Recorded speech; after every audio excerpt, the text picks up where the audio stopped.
ঘুমন্ত নিরস্ত্র বাঙালির উপর ঝাঁপিয়ে পড়েছিল।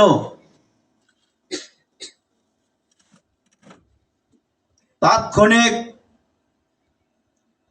আমাদের শহীদ রাষ্ট্রপতি জিয়াউর রহমান উনি সেই দিন স্বাধীনতার ঘোষণার ডাক দিয়েছিলেন। সেই ডাকের মাধ্যমে সমস্ত বাঙালি ভাই বোন সকলেই এই যুদ্ধে শরিক হয়েছিলেন এবং উনাদের আত্মত্যাগের বিনিময় আজকে যে আমরা এখানে দাঁড়িয়ে কথা বলতে পারতেছি, সেই সকল শহীদ ভাই বোনদের শ্রদ্ধার সহিত স্মরণ করছি।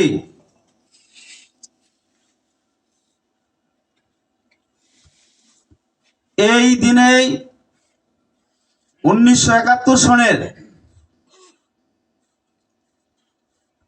যে যুদ্ধ হয়েছিল, সেই যুদ্ধ আমাদের স্বাধীনভাবে আমরা কথা বলতে চেয়েছিলাম এবং বলতেছি, তখন তারা আমাদের এই স্বাধীনতা কেড়ে নিতে চেয়েছিল পাক হানাদার বাহিনী।